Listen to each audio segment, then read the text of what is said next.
Hello, everybody. Welcome to the State of the Channel for September 2023. These are things that I like to do every couple of months and just kind of update everybody on how things are going. As always, I don't monetize these videos, so if you watch them, I'm not making money, and there shouldn't be ads on them unless something went very wrong.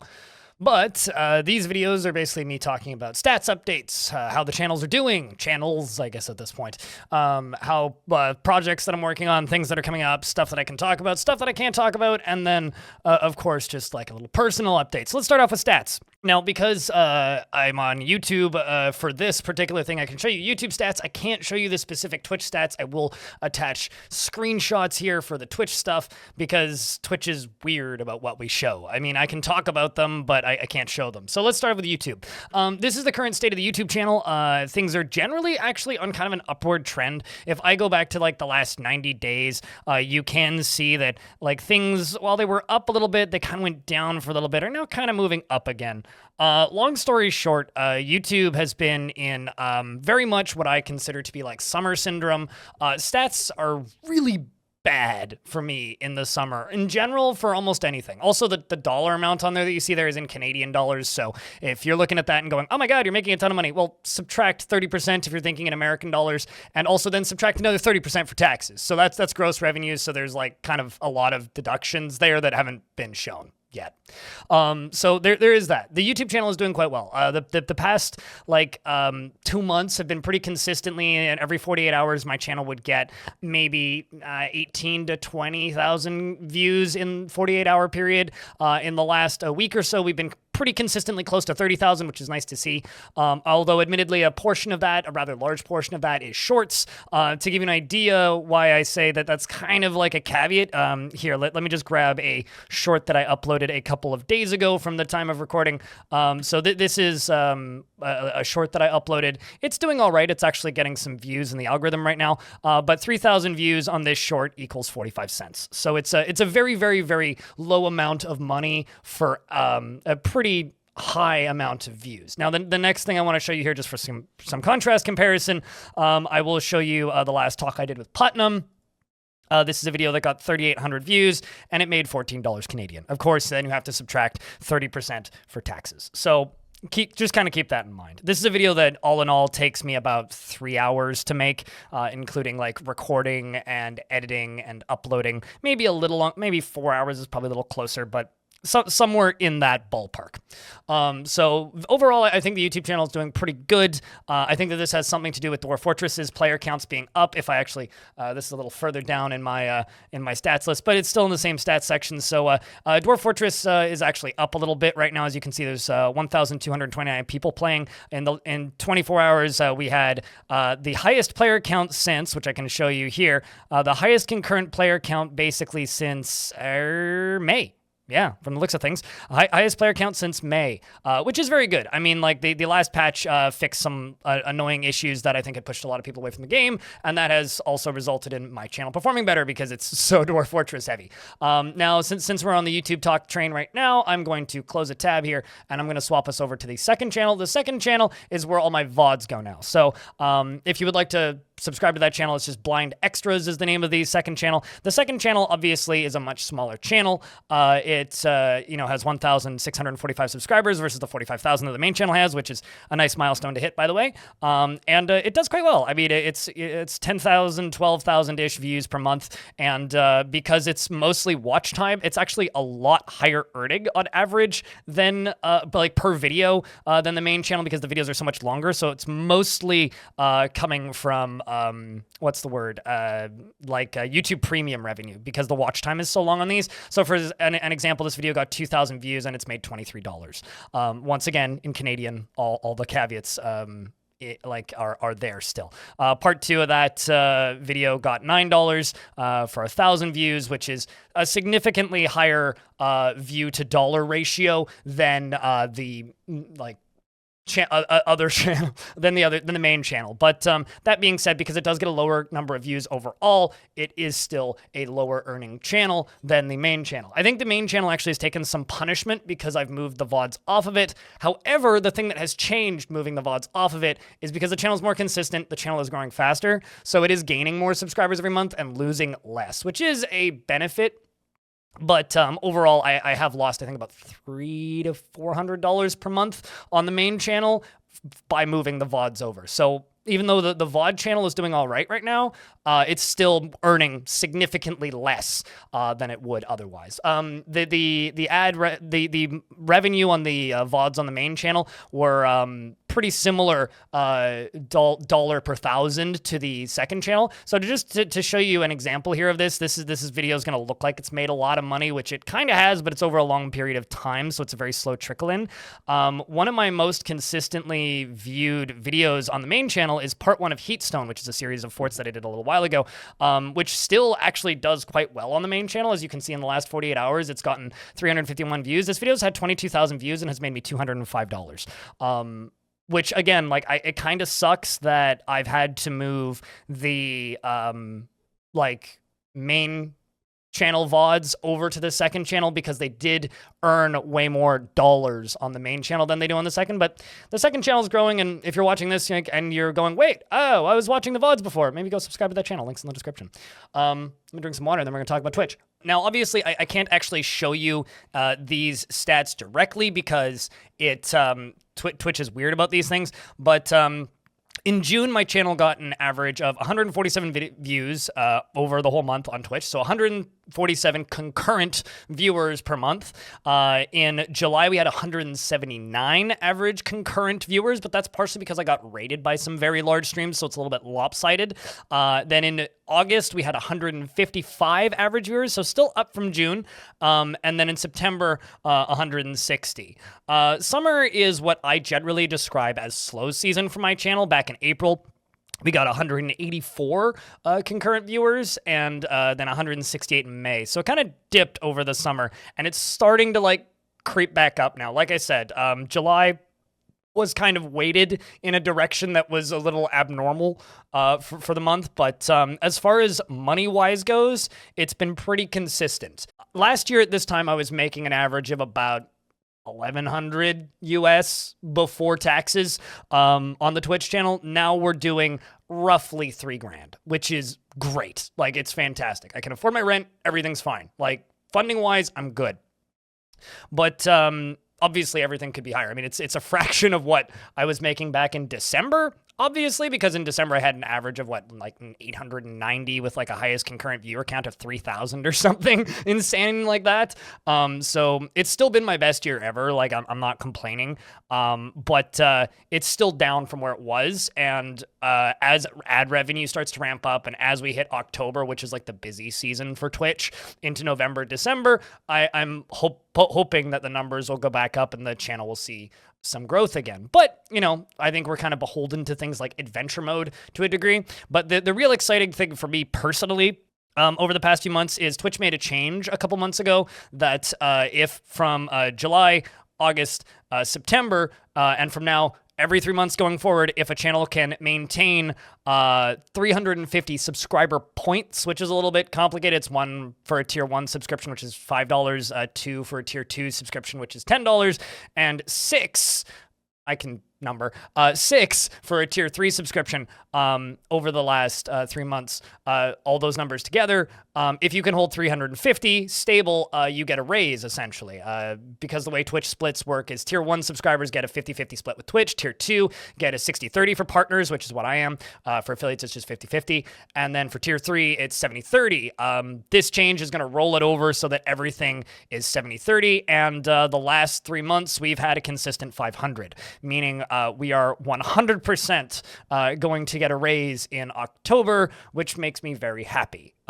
This year, people have been extremely kind to me. I've done very well. In the grand scheme of things, I think by the end of the year, I will have made, I'll make a video saying how much I made in the year after I've done the math for my taxes. But my idiot math right now is saying probably somewhere in the ballpark of 60,000 Canadian after taxes, but we'll see.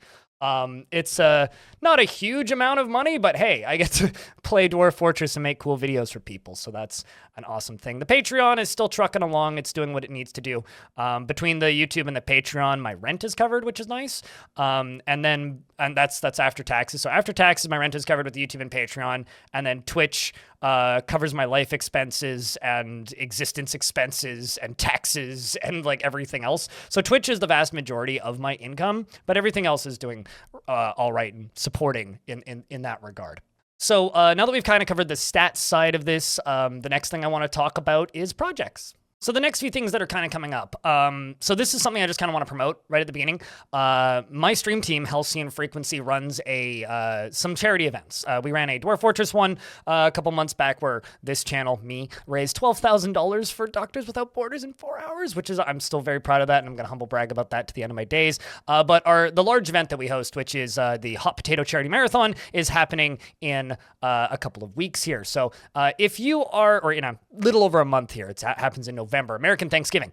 There's kind of a banner on screen right now, and if you happen to be a Twitch streamer or know a Twitch streamer, there's a Google form in a post on the website x.com, formerly known as Twitter, or as I like to refer to it, the Roman numeral 10. There's a post there where there's a Google form and a few other things if you would like to tag somebody who you'd like to see take part in the event, or alternatively join yourself. It is a RimWorld charity marathon where a save file is passed down, similar to a Dwarf Fortress Succession Fort, except with RimWorld. It'll be happening around the clock for 5 days. It's a very big event. I will be watching a lot of it and supporting it where I can and helping behind the scenes. I won't be taking part myself, but there will be a whole number of absolutely fantastic streamers and entertainment taking part during that event. So once again, links down in the description for that as well, if you would like to take a look. The next thing is I've been focusing pretty heavily on lore videos, as some of you may have noticed. Specifically, I just finally wrapped up, like, I guess my 3-video trilogy about Archcrystal.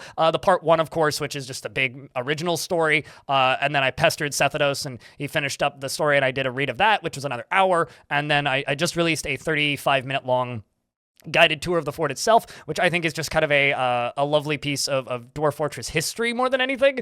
And I've received a lot of very kind responses from people saying, like, yo, thank you for making this, because this is just kind of a lovely way to tie up a big piece of Dwarf Fortress fan fiction. And I want to do more stuff like that. My next big project that I'm working on is a full read through of Boat Murdered, which is going to take a little while to get done, but I'm open to ideas. If there's other big stories you'd like me to read through for Dwarf Fortress or anything of that sort, please leave a comment down below. I'm open to ideas. I've kind of got a list of big famous Dwarf Fortress fan fictions from over the years, which I'm going to kind of slowly work through. But I'd also like to, talk to people who took part, right? Like, it would be really cool to like track down some of the people who took part in Boat Murdered and talk with them as well. So overall, I think that the lore stuff has been performing quite well on the channel, and I've been quite happy with how it's been doing. The next thing I wanted to cover is community forts, which has had like 4 hiatuses, I think, since I started doing it. I've taken a month off of it a couple of times because, like, I run into formatting issues with it, and I felt like they were just kind of becoming the same. If I'm making a thing and it starts becoming the same, unless it's like a news format, like the news video, I'm kind of okay with those being the same because it's a very specific format. But if like a format for one of my types of videos kind of stops feeling good to create new ones, I just kind of want to pause it before I do more of that thing, because I feel like if I'm just creating the same thing, it becomes a formula and stops being a creative process, and that stops it from being fun. And I think that the audience sees that a little bit, because if it's just the same thing over and over, then they don't want to watch it as much, right? So as I see views going down and as I get bored of making a thing, I think that it loses a little bit. I mean, just to give you an example here, I've made like 80 of the of the Fortress tours, which is kind of absurd. I'm just trying to open the folder up behind the scenes here. How many of these have I made? 95. So like 15 more than I thought. That's a lot of videos. That's a lot of fortresses. That's a lot of creators. That's a lot of amazing submissions. So when I look at that, I'm just kind of like, okay, let's think about this for a little bit and see how I can rework it. So the way I wanted to rework the community forts a little bit is basically the first minute of them, instead of just being hello, send in your forts and all that shit. The first minute of them is more of a either scripted by me or like elaboration from descriptions that the creators have given me of the fortress, with like some slow panning screenshots showing the different portions of the fortress, or showing a tavern like they're telling a tale. Some like trying to do like a little mini kind of. I'm not the greatest like cinematic storyteller. I know there's some very, very, very talented Dwarf Fortress cinematic storytellers on YouTube. Like Krug Smash is an example. Hoodie Hair comes to mind. She's fantastic. Like I look at my content and I go, okay, I'm more like if Krug Smash is the sausage, hear me out here. If Krug Smash is the sausage, and Hoodie Hair is like a condensed version of that. I'm like the documentary of the factory making the sausage.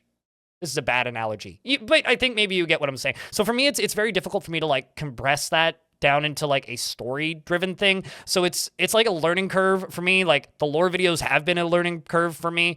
I know that they're a very popular format. I've been watching some Warhammer lore videos on Luton's channel and whatnot to kind of see how he does it.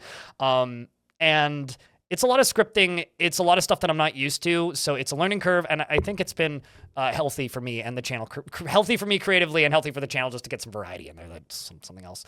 But if you have any feedback for I'm going to be saying this a lot in this video. If you have any feedback for the lore videos and the format that I've been doing them so far, a lot of text on screen, that kind of thing, let me know down in the comment section. I'd love to hear from you. Now, the final part of this video is me talking about me. Now, over the years, this is probably a portion of the video where some of you are just going to tune out, honestly. But over the years, I've kind of gained a reputation from some people that I can be a bit of a dick. And I acknowledge this. But the thing that's really changed for me about this year, and also last year too, is that I've been seeking help. Quite literally, I've taken more pills in the last 6 months than I think I've taken in my whole life. I've seen more doctors and psychiatrists and specialists than I've ever seen in my entire life, and I've been in therapy and counseling. So I'm a broken person mentally, and I think that there was a really interesting quote, and I can't remember exactly who it came from, so I'm going to butcher it probably.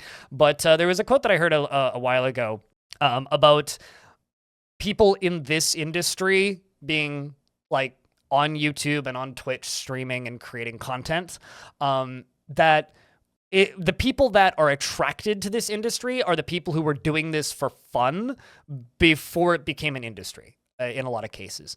And that kind of person is somebody who is insular or separated, and somebody who has trouble getting along with people or communicating with people and wants to do something at home and creative. It's a very common case for a lot of creatives and people who work in creative industries to be very isolated from other people.